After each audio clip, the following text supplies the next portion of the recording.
Saw this article where it said the writer hasn't watched Revenge of the Sith or something like that about Kenobi not knowing Anakin was Darth Vader. What? I don't believe that. I'm gonna search that right now. What Kenobi writer Revenge of the Sith? No way.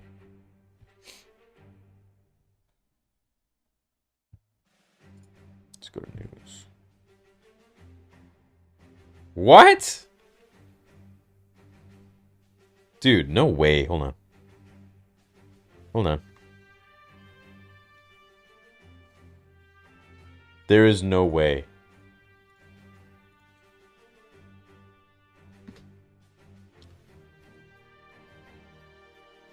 Obi-Wan Kenobi writer appears to be oblivious of Revenge of the Sith. Has no clue Kenobi knew Anakin was Darth Vader. Okay, what are the? Are they capping? Speaking with the Wrap, Harold revealed he didn't originally pitch Kenobi, not knowing that Darth Vader survived their battle.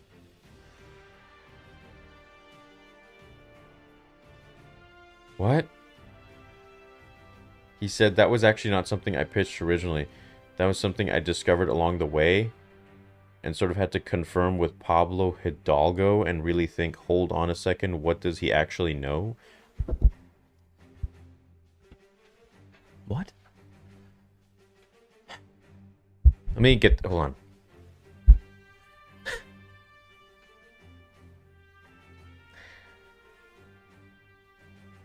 I'm gonna have a meltdown live. This is, speaking with the Wrap, I gotta bring you guys up. I want to see what the hell you guys are saying too.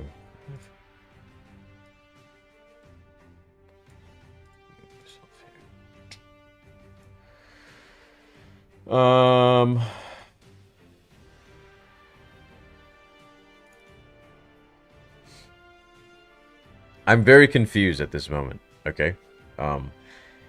He said that was actually not something I pitched originally. What was not something? That he didn't know Kenobi. He didn't originally pitch Kenobi not knowing that Vader survived their battle.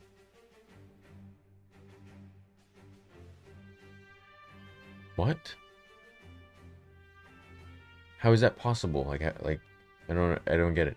He didn't know Obi-Wan knew that Vader survived their battle. Okay, well, yeah, he doesn't know for several years, and then he knows.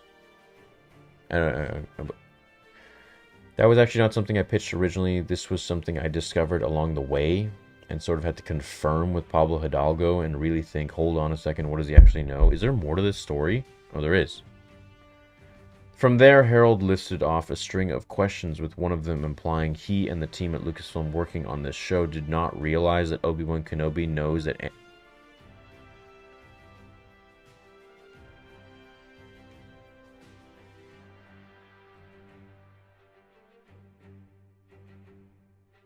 He questioned, does he know the moniker Vader?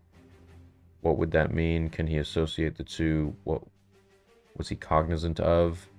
How isolated is he? Where's Vader at that time? Where's his reputation? And how well known is he? And all of those pieces of the puzzle.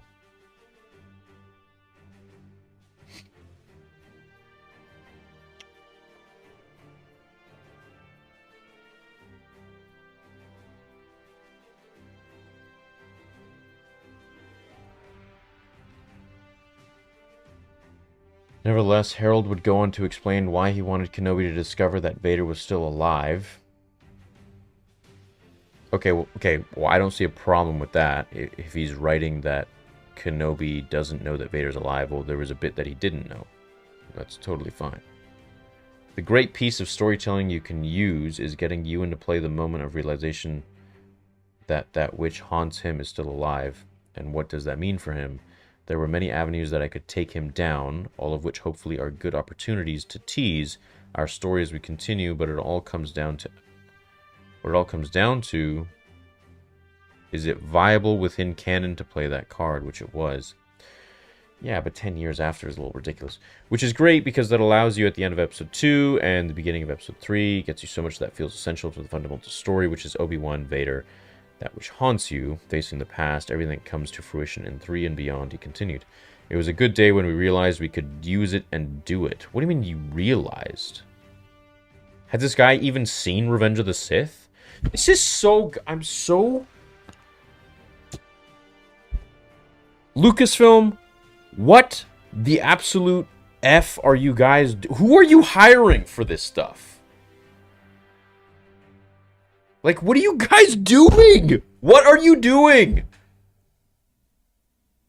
Who are you hiring for the guy who doesn't even know anything? And he's writing Kenobi? Like, what is this, bro? You gotta double check with Pablo Hidalgo and stuff? I'm gonna lose my mind. I'm gonna lose my actual freaking mind. I'm gonna throw my goddamn monitor into the wall because I'm so fed up with this goddamn stupidness. Which is great because that allows you at the end of episode 2 and the beginning of episode 3, blah, blah, blah.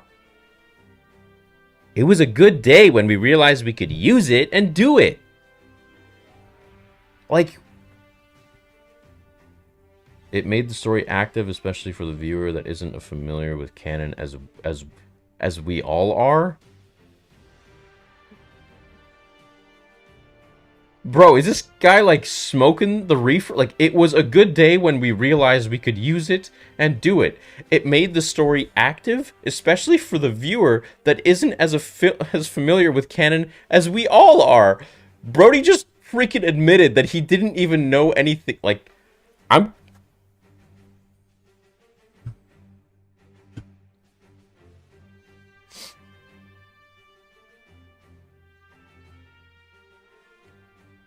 Even the suggestion that Kenobi didn't know Vader was... I was gonna say, like, did this guy never watch the original trilogy? Did he not watch Revenge of the Sith? The other he spoke of is your sister. Jesus Christ. Ironically, Harold would also praise the idea of Star Wars canon being locked down despite throwing it out the window in every single episode of his Obi-Wan show to date. He stated... The spectacular thing about Star Wars versus some of the other big franchisee IP stuff. Yeah, it's great to lump it all in one. I've been lucky enough to work on it. Is everything so buttoned up in regards to canon? And yeah, it's so buttoned up that they hire someone who doesn't even know the goddamn movies. In regards to canon and the things you can do and the things you can't do, very, very quickly, you find out what's on the table and what isn't. Everything's an email or a phone call away.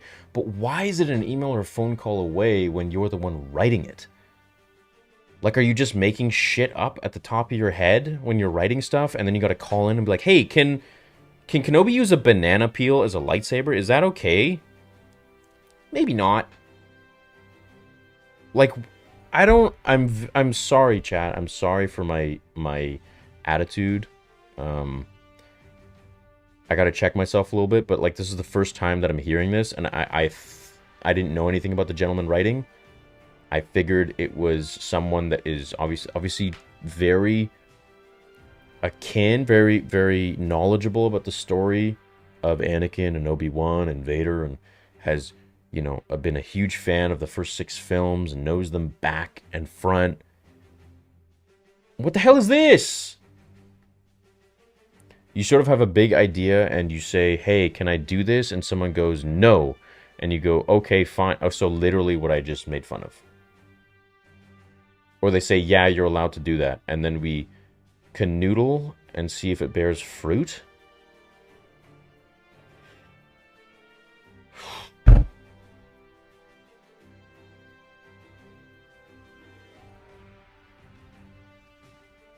This makes me want to do Vader Episode 2 so much faster, man. Like...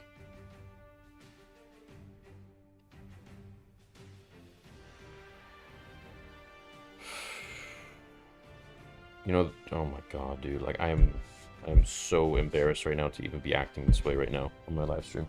Like, I wish I was recording this, because I could just, like, cut all of this and edit it all out and be composed, and you guys wouldn't even be the wiser.